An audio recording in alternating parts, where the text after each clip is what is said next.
खरीदी घपले में शामिल समिति प्रबंधक, खरीदी केंद्र प्रभारी, वेयरहाउस संचालक, ऑपरेटर, सर्वेयर को जबलपुर कलेक्टर दीपक कुमार सक्सेना ने निलंबित किया है। राघव वेयरहाउस में घुन लगा गेहूं की शिकायत मिलने के बाद मारे गए छापे में बोरों की स्थिति देखकर प्रशासन की आंखें भी फटी रह गई।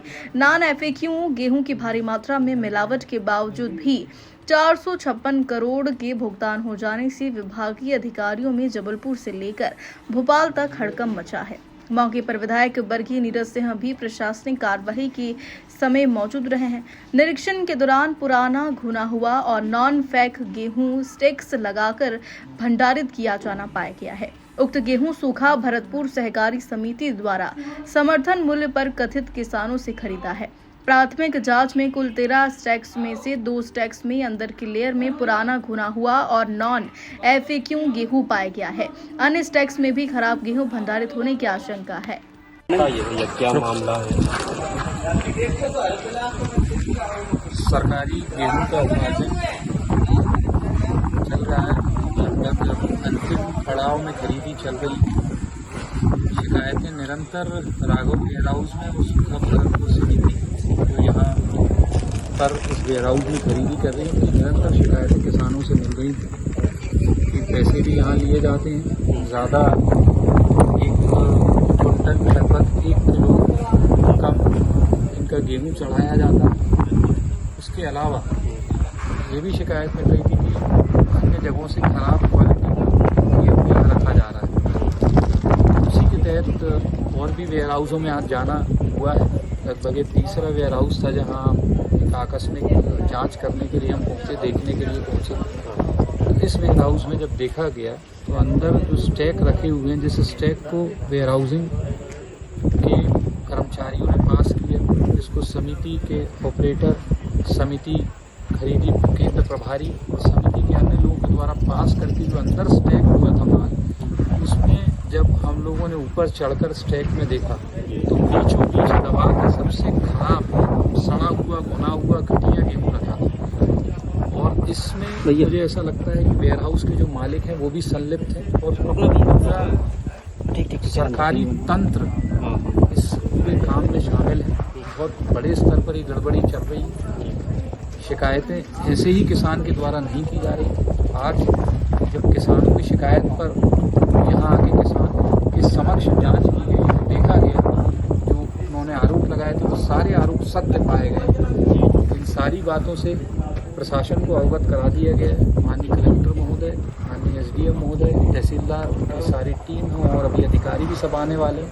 इस वेयरहाउस को सील करके इसकी बड़े स्तर पर जांच होगी तो इसमें बहुत बड़ा घोटाला सामने आएगा। ये सरकार के पैसे की बर्बादी है। सरकार अच्छा गुणवत्ता वाला गेहूं खरीदने की बात करती है, क्योंकि ये गेहूं ही है जो राशन के वितरण के रूप में पीडीएस, हमारा जो डिस्ट्रीब्यूशन सिस्टम है, उसके माध्यम से दुकानों में पहुंचता, राशन दुकानों में गरीब लोग को ये बांटा जाता है। तो यदि इस तरह का निम्न क्वालिटी का गेहूं खरीद के वही राशन दुकानों में जाएगा तो आप ये सोचिए कि जो हमारी मंशा है कि हमको 80 करोड़ से ज़्यादा लोगों को राशन देना है, तो हमारे मोदी जी की जो और हमारे मुख्यमंत्री जी की सोच है, कहीं ना कहीं उस पर प्रहार होता है और कुछ लोगों की गड़बड़ी की वजह से पूरा सिस्टम बदनाम होता है।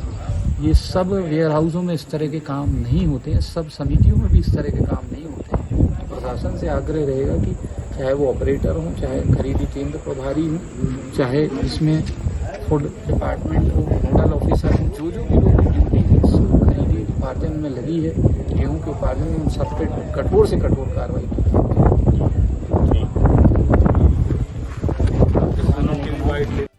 नहीं, लापरवाही तो पूरी है। देखिए, मौके पे यदि मान लो एक बोरी भी पुराने गेहूं का, घुने हुए गेहूं का मिलता है तो जाहिर तौर पर लापरवाही की गई। बल्कि लापरवाही नहीं, इसको मैं मिलीभगत कहूँगा। इसमें हमारे लोगों की संलिप्तता रही है। जो सोसाइटी के लोग हैं, वेयरहाउस का जो संचालक है, जो हमारे सर्वेयर हैं और जो समिति के प्रबंधक हैं, जो ऑपरेटर हैं, उन सब लोगों ने मिलकर जो है इस तरह का कृत्य किया है। मोटे तौर पे कल रात को जो चेकिंग हुई थी, जिसकी रिपोर्ट मेरे पास है अभी, कुल 13 स्टैक्स में से 2 स्टैक उन्होंने चेक किए थे, जिसमें बाहर की लेयर तो ठीक थी लेकिन अंदर की लेयर में खराब माल, भुना हुआ गेहूँ पड़ा हुआ था। उसकी वीडियो मैंने बुलाई थी, जो मैंने आप सब लोगों को प्रेषित भी की थी। आज सुबह से हमारी टीम गई है और वो पूरी स्टैक्स को तोड़ के वो कितना गेहूँ अच्छा और कितना गेहूँ खराब है, उसका पूरा वैल्यूएशन करेंगे। ये किसका माल था सर, ये जो स्टेक में आया है? ये तो जांच में पता पड़ेगा किसका माल था। सर और भी वेयर हाउस हो सकते हैं क्या? क्यों नहीं हो सकते भाई, इस तरह के जिस तरह का केस ये निकला है उस तरह के केसेस दूसरे वेयर हाउसेज में बिल्कुल हो सकते हैं। मैंने अभी सभी अधिकारियों को ही कहा है कि जितने भी नोडल अधिकारी हैं सारे नोडल अधिकारी अपने अपने वहाँ जाएंगे और जाके चेक करेंगे।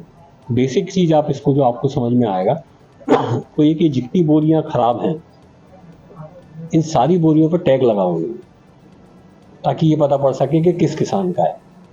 आप देख रहे होंगे शुरू से ही मैं इस बात को लेकर जोर देता रहा हूँ कि जब भी आप गेहूँ अपना बेचने जाएं आप इस बात को तब तक वहाँ बने रहें जब तक कि आपकी बोरी में आपका टैग नहीं लग जाए। ये टैग तो लगता है सर, पर्ची जो बनती है अभी आप देखिए, पर्ची अलग है, टैग अलग है। जब बोरा सिलता है, बोरा सिलने में हर बोरे में एक टैग लगता है कि वो किस किसान का है। अब ये जितनी भुने हुए गेहूँ की और ख़राब पुराने माल की जितनी बोरियां निकली हैं इन सारी बोरियों में किसी में भी टैग नहीं। और ये हमने सारे सरकारी अधिकारियों को कहा है कि भाई टैग लगाना अनिवार्य ताकि उससे पहचान हो जाती खराब माल किसका है। सर अधिकारियों के खिलाफ क्या कार्रवाई की गई अभी तक? अभी 4 अधिकारियों को हमने सस्पेंड कर दिया। रिकवरी भी होगी इसी की? नहीं, कौन से नाम उजागर होंगे? मतलब जो और अधिकारियों का कार्रवाई हुई? नाम उजागर होने की तो कोई बात ही नहीं है। जो भी संबंधित अधिकारी थे सबको सस्पेंड कर दिया। उजागर तो बता वो जो छुपा छुपाया बैठा हो तो पता है कि भाई कौन फूड ऑफिसर है, कौन कोऑपरेटिव इंस्पेक्टर है, कौन वेयर हाउस का मैनेजर है। 4-5 तरह के अधिकारी होते हैं, 4-5 अधिकारियों के खिलाफ हम कार्रवाई सर कर इनसे रिकवरी भी होगी क्योंकि करीब 4 करोड़ रुपए तक कम हो इस वेयर हाउस को पेमेंट करके। देखिए, इसमें दो तरह की इसमें चीज़ें बनती हैं कि कुल मिला के 6 करोड़ 19 लाख के आसपास का माल हुआ है, जिसमें से 4 करोड़ 56 लाख का पेमेंट हो चुका है। करीब 1 करोड़ 60 लाख का पेमेंट रुका है। जितना पेमेंट हुआ है उसके बाद सारा पेमेंट हमने रुकवा दिया। राज्य शासन स्तर पर हमने रिक्वेस्ट किया कि सारे पेमेंट को रोक दें। हमने ये भी रिक्वेस्ट किया है कि किसानों के खातों में भी यदि पैसा चला गया तो उसको भी होल्ड करा दें ताकि उसकी जांच हो सके। और उसमें शायद टाइम लगता है, वो शायद 1 या 2 दिन में जितना हो सकेगा उतना होगा। उसको जब इसका वैल्यूएशन होगा गेहूँ का, जो ख़राब गेहूँ है उसको तो हम नो डाउट खरीदेंगे नहीं। जो अच्छा गेहूँ है उस अच्छे गेहूँ के साथ कितने किसानों का पेमेंट हो गया और कितना इसमें गड़बड़ निकल रहा है उस सोसाइटी से उसकी वसूली होगी। पेमेंट भी तो हो चुकी होगी जिससे? हाँ, इसलिए हो चुकी है। करीब 73% पेमेंट हो चुकी है और मोटे तौर पर जो समझ में आ रहा है वो कि करीब 50% से ज़्यादा जो है गेहूँ खराब है। तो जाहिर है कि करीब 20-25% पेमेंट तो एक्स्ट्रा हो ही चुका है। अब जो 20-25% पेमेंट एक्स्ट्रा हुआ है उसमें काफ़ी सारे ऐसे लोग हो सकते हैं जो कि अपात्र रहे हों, जिन्होंने आपसी मिली भगत करके अपने नंबर दिए हों जिनके नाम से बुक हुए किसानों के यहाँ। क्या सभी वेयर हाउसों की चेकिंग होगी? सब मैंने आपको भी बताया, मैंने सभी नोडल ऑफिसर्स को कहा है कि मुझे आज 11 बजे तक ये रिपोर्ट प्रस्तुत करेंगे कि कितनी बोरियां ऐसी हैं मौके पे चेक करके जिनमें कि टैग लगे हुए नहीं। तो स्टैक लग चुका है, स्टैक तोड़ा जाएगा। यदि होगा तो स्टैक तोड़ा जाएगा। सर अभी हाल में जिले में कुछ पटवारियों के